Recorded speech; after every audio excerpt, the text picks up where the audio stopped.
Hello, welcome to Chef School everybody, and today we are going to talk about Chef Pritam.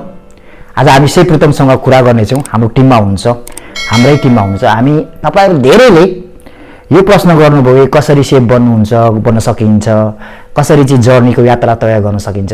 यावत कुराहरु यही विषयमा हामीले पनि आफ्नो एक्सपिरियन्स, हाम्रो यात्रालाई हामी शेयर गर्दै छौं.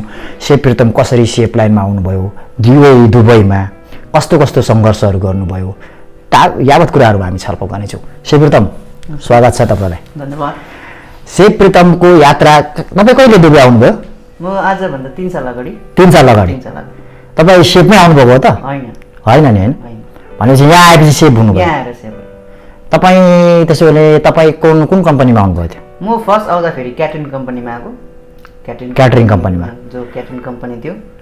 र त्यहाँ आउँदा फेरि हाम्रो खाना दिने जग्गा चाहिँ थियो होटलमा, 5 star hotel. 5 star luxury Fairmont हैन? Fairmont hotel and resort Canadian company. Canadian होटलमा त्यहाँ चाहिँ तपाईहरु खाना सप्लाई दिनुहुन्थ्यो. त्यहाँ गएर मैले काम गरे 1 साल एज अ क्याटरिङ कम्पनीबाट. त्यहाँनिर जाँदा फेरि त्यहाँनिर सबैसँग भेटघाट भयो, त्यहाँको मान्छेहरुसँग एज अ म्यानेजरसँग चिनाजाना भयो. त्यहाँदेखि मैले 5 स्टारमा एज अ स्टेवर्डी सानो पोस्टमा मैले काम पाएँ एज अ मेहनतले गरेर. भने एकछिन यहाँनिर अलिकति सबैभन्दा पहिला कुरा उहाँ शेफमा आउनै भएको थिएन हैन. अहिले हाम्रो टिममा हुनुहुन्छ, हाम्रो शेफ टिममा हुनुहुन्छ, हाम्रै होटलमा हामीसँगै काम गर्नुहुन्छ. अनि त्यसपछि उहाँले होटल लाइनमा सप्लाई गर्न जस खानाहरू दि क्याफ्टेरियातिर इम्प्लोइहरूलाई दिने हैन, त्यसमा दिँदाखेरि उहाँ त्यहाँ जानुभयो एज अ हैन स्टेवार्ड, मतलब त्यहाँनिर खानाहरू हाल्ने. त्यसपश्चात उहाँले त्यहाँ एउटा गेम सुरु भयो. यहाँबाट सुरु हुन्छ. तपाईले यदि जान्नुहुन्छ, तपाईको दिमाग चलाउनु भयो, तपाई जान्नु भयो भने चाहिँ तपाईले सबैभन्दा राम्रो रिलेसन राख्नुभयो त्यहाँको म्यानेजरहरुसँग, त्यहाँको स्टाफहरुसँग, त्यहाँको दोस्ती फ्रेन्डशिप गर्नुभयो हैन. जब दोस्ती फ्रेन्डशिप भइसकेपछि त्यहाँ एउटा चाहिँ इन्टिमेट क्रिएट हुन्छ, फ्रेन्डशिप भयो. त्यसबाट तपाईले तिनीलाई सोध्नु भयो कि म पनि कसरी चाहिँ होटलको इम्प्लोइ हुन सक्छु, 5 स्टार होटलमा कसरी काम म छिर्न सक्छु भनेर सोध्नु भयो. अब साथी भएपछि त सबै कुरा शेयरिङ हुन्छ. त्यसपश्चात म त यात्रा सुरु हुन्छ. अब उहाँ हेर्नुस्, अब तपाईले त्यसो भएपछि तपाईले कसरी गर्नुभयो, कसरी चाहिँ भन्नु न, अलिकति इन्ट्रेस्टिङ हुन्छ क्या यो. मैले त्यहाँबाट होटलमा सबै साथीहरूलाई भनेर अनि बादमा एज अ होटलमा 5 स्टार होटलमा एज अ सानो पोस्ट स्टेवर्डिङ काममा मैले चान्स पाएँ.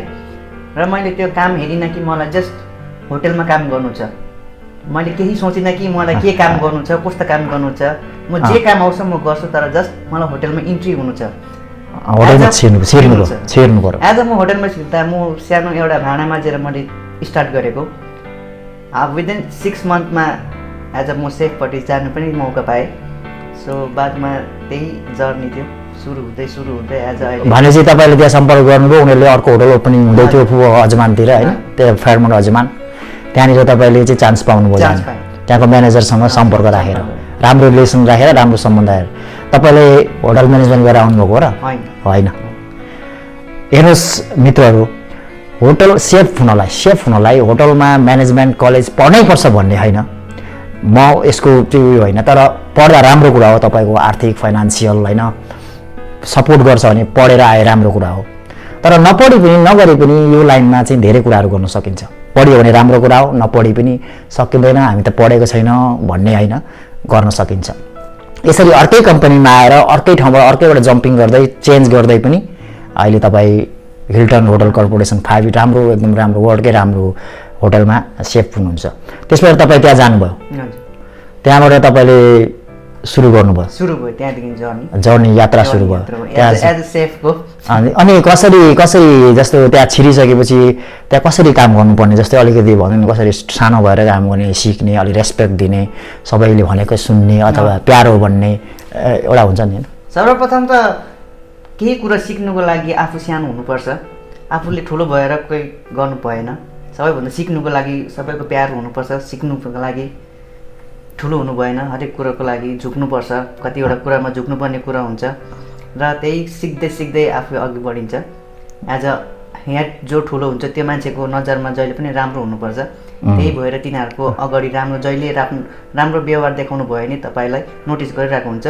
विगत तपाईँलाई भोलिको दिनमा उनीहरूले केही गर्ने चान्स दिनु सक्नुहुन्छ. एउटा कुरा चाहिँ के छ भने त्यसरी दुःख गरेर धेरै जस्तो धेरै जसो मानिस धेरै जसो यङ केटाहरू चाहिँ अब कस्तो हुन्छ भने छिरेपछि अब भने जस्तो हुँदैन सोचे जस्तो हुँदैन हरेक कुराहरू अब गाली पनि खाइन्छ कतिपय ठाउँमा होइन अब कराई खाइन्छ रिस उठ्ला अब त्यस्तो कुराहरूमा चाहिँ संयम भएर सानो भएर रेस्पेक्ट दिएर सिक्ने त्यसरी गरेर ठुलो मान्छेको नजरमा परेर चाहिँ छिटो अगाडि बढ्न सकिन्छ त्यसबाट तपाईँ अब त्यस पछाडि फेरि तपाईँले त्यहाँ एप्लाई गरेर यता अहिलेको हाम्रो सँगै काम गर्छौँ हाम्रो होटलमा आउनुभयो हामी 2-3 महिना भयो सँगै काम गरेको हाम्रै टिममा हाम्रै किचनमा त्यसबाट त्यहाँबाट अपर्च्युनिटी पाउनुभयो फेरि यता होइन किनभने यो लाइनमा पसेपछि एउटा पोस्टमा गएपछि एज अ कमिटी जानुभयो भने तपाईँ घटेर फेरि स्टेबोर्डिङमा जानु भएन तपाईँ त्योभन्दा अलिकति तपाईँले एज अ तपाईँ कमिटीमा काम गर्दै हुन्छ भइरहेको छ भने तपाईँले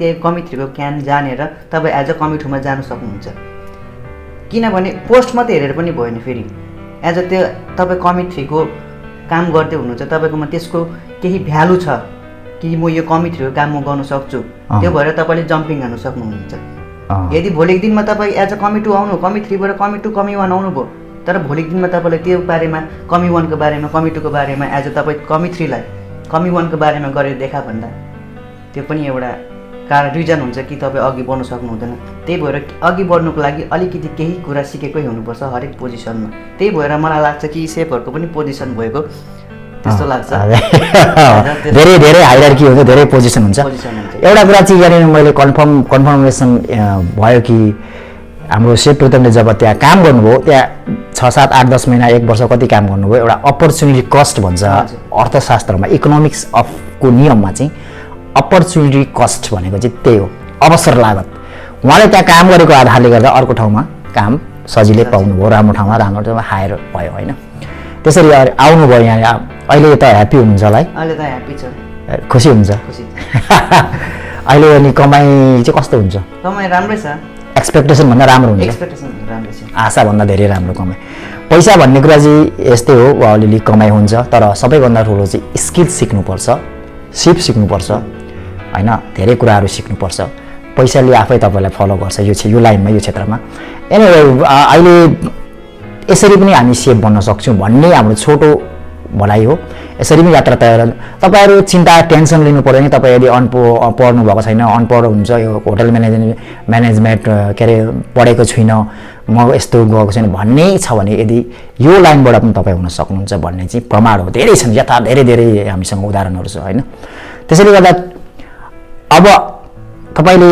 के गर्नुहुन्छ धेरैले प्रश्न गर्नुहुन्छ कसरी बन्न सक्नुहुन्छ तपाईँ नेपालमा काम गर्दै हुनुहुन्छ भने पनि इस्युहरू गर्न सक्नुहुन्छ तपाईँ कामै गर्नुभएको छैन अर्कै कम्पनीमा आएर पनि गर्न सक्नुहुन्छ धेरैवटा बाटो छ हुन सक्नुहुन्छ लास्ट फाइनली फाइनेन्सियलको बारेमा कुरा आर्थिकको बारेमा यसपालि बिजनेसहरू राम्रो भइरहेको थियो पेन्डेमिक भए पनि नोभेम्बर डिसेम्बरबाट होइन होटलहरूले राम्रो पे गरेको थियो तपाईँले कतिसम्म कमाउनु भयो अरे मैले ज्यादा त होइन योपालि 4200 दिराम 4200 दिराम एक महिनामा होइन सानो पोजिसनले पनि कमी 2 कमी 3 पोजिसनले पनि 4200 दिराम भनेको नेपाली चाहिँ अलमोस्ट 1,30,32,000 रुपियाँ सबै मिलाएर त्यहाँ धेरै खालको इन्कम आउँछ सर्भिस चार्ज टिप्स स्यालेरी आउँछ यसरी पनि तपाईँ अगाडि मलाई धेरै proud I am feeling very proud of होइन प्रितमलाई चाहिँ प्राउड लाग्छ किनकि त्यत्रो स्ट्रगल गरेर पनि अहिले यो लाइनमा आएर सेफ भइसकेको छ र अहिले यसरी आफ्नो पारिवारिक आर्थिक